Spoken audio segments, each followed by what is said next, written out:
sound good to you? Is that something you're more comfortable with, playing in the kind of the traditional I-back role as opposed to the shotgun? I'm comfortable with whatever they call. I've ran it in a gun. I ran it from the home position, and I think we have a great, group of guys who can do a lot of different things that will make a lot of defenses, look there and there, and hopefully we can, just capitalize on it.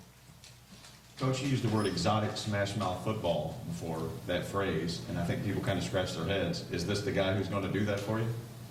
The smash mouth part of it, definitely. Again, I go back. I was asked to describe how people viewed our offense in Pittsburgh. I didn't describe it that way. Somebody else described it, and that was because we had some players back there that had some unique skills to do trick plays and gadget plays and special plays, and that was the exotic part of it. But when the day was over, teams knew that we were going to physically pound them, and that was the smash mouth part of it. That has not changed. That's been the message from day one. They just got to know, just like the backs we have here already, and you've seen some of those guys, that it starts up front, and then they got a fullback they got to deal with, and now they got a tailback that's going to come, all in sequence. So it's going to be that smash mouth. You can talk all you want about that. Mark, you talked about wanting to change the culture of how this team operates and the attitude around here. Do you view yourself as a spokesman type player, as a lead by example type of guy? How do you view yourself in and around your teammates? I'm a lead by example kind of guy. I'm not a big rah guy, but when it's necessary, I don't mind doing it. And obviously I'm new to this team, and I'm going to earn the respect of the guys in the locker room first. I think that's number one. And you don't earn it by just talking. You got to earn it by working and making plays and things of that nature. So I know this is Marcus's team, and I'm just here to help out as much as I can and take some pressure off him and the rest of the guys. Did you talk to Bettis or Turner or anybody that's played lined up in the backfield tonight? I've talked to Jerome. I have a somewhat of a relationship with him, and obviously he's a great player, Hall of Famer, and it's easy to kind of just go on the internet and look at and read things and look at videos and whatnot. So I've done a lot of research prior to being here. You mentioned that research. Besides Mariota, what do you like about this roster that you're coming to? Just obviously you got Delaney, who's a heck of a tight end, and you got a lot of young receivers. Kendall Wright, from Baylor. Obviously, I've seen him play, and DGB. I think that's the nickname. That's the nickname. So he was at Oklahoma for a year, and talking to Coach Stoops, and they were telling me just amazing things about him, and I'm excited. Obviously there's a lot of playmakers on this offense, and it's going to be, I think, hard for the defense to kind of match up and key up on either the passing game or the running game. So it's going to be a lot of better fits for us, I believe. John, what can Ben Jones do to help him and Marcus? Block guys that are trying to tackle him. He's another guy that embodies everything we're about. I mean, he is a tough guy. He is a very smart football player. He is a team-first guy. He can play two positions. He's played mostly at center, but he's a strong interior presence on the offensive line that can anchor the pocket, that can create run lanes for DeMarco and the rest of our backs to get through. And he embodies all of the traits that we're looking for in offensive linemen. Was he the number one guy you were looking for at that center or guard position? And which position are you looking for him to play? Not to give away all of our rankings, but he was up there pretty high. I've admired Ben from afar. I interviewed him when I was in New England at the Combine, and he talked about he installed the entire game plan for the offense for that bowl game, him and Aaron Murray. I thought that was pretty impressive for a 20, 21-year-old guy to sit down with the quarterback and the head coach and install a game plan for a bowl game. So his presence, we've seen all of the hard knocks and the clips and a lot of his antics. So he will be a fun guy for you guys to probably get to know here over the next few days and years to come. But yeah, he was a guy that embodied everything that we were looking for. That's kind of the starting center at this point. Is that your idea going forward? Or I would say he will line up at center primarily. What does that mean for either Schwenke or Gallick? Do you consider moving those guys at all? I think it adds competition to the position, and I made that statement back in January that we want to build the most competitive 90-man roster And that's our goal now. That's our goal over the next, as we prep for the draft. And, as free agency continues here, is to build the most competitive 90-man roster and let those guys fight day in and day out.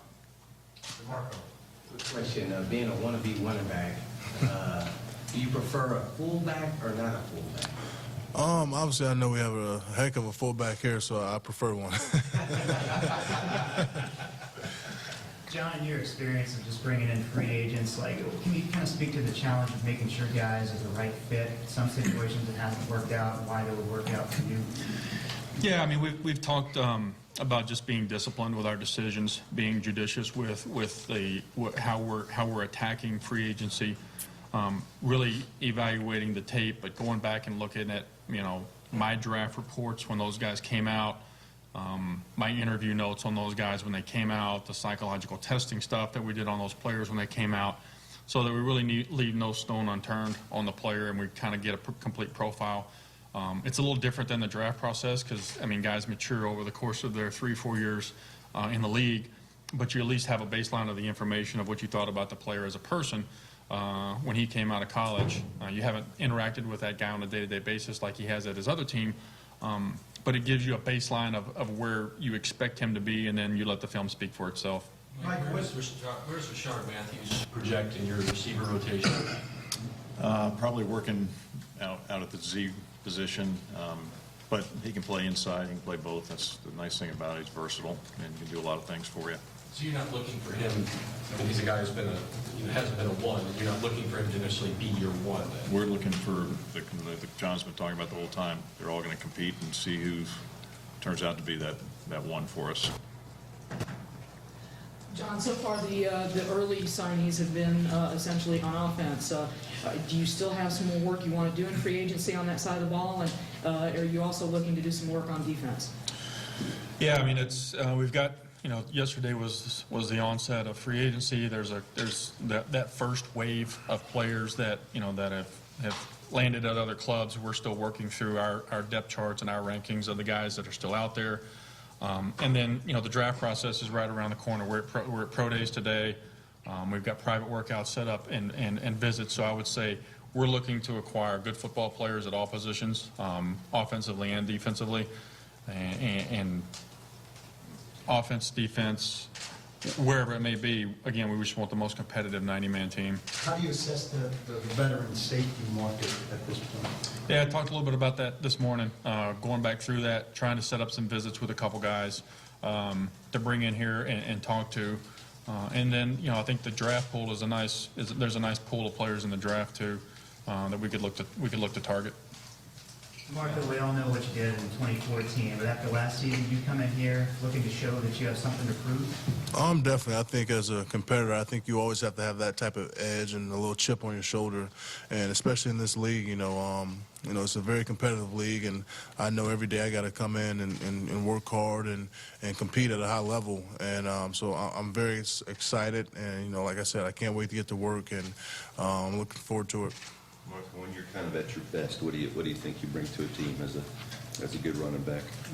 Obviously, the physicalness. I think you want to physically impose your will on the other team, and I think that's that starts up front with the offensive line and the defensive line and the trenches. And for me, I think you want to finish runs, you want to finish going forward, and you want to obviously, you want to hit a couple home runs, or, give you a boost and give a lot of excitement to the team. So I think that's kind of, a thing that I, look forward to doing.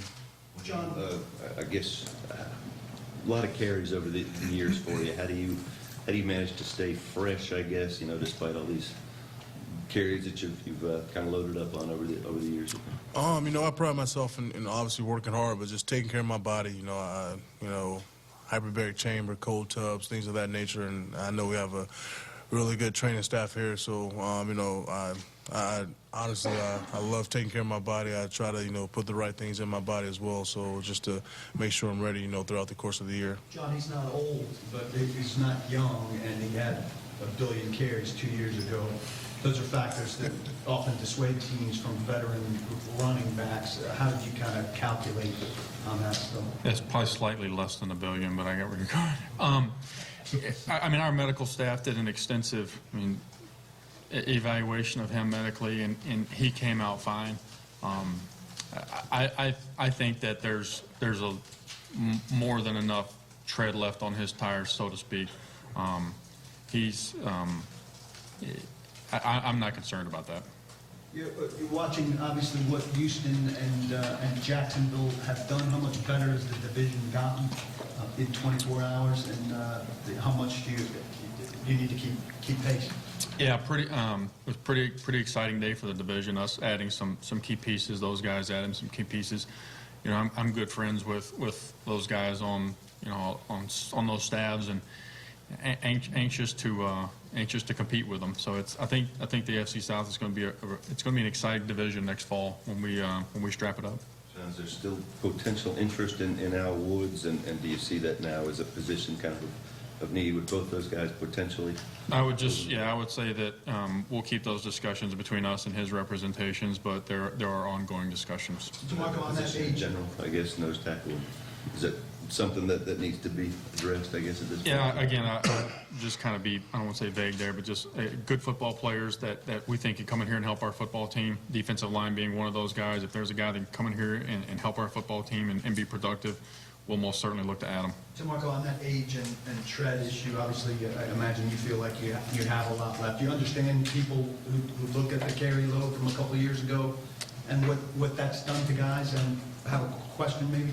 Not really, honestly. I mean, I feel great, and I don't think I'm old. I'm a young guy, I'm still young. But like I said, just looking forward to getting things going here, working extremely hard, and just competing at a high level. And like I said, I can't wait to get around the guys. But I feel good, I feel fresh, I feel ready to go. Two more?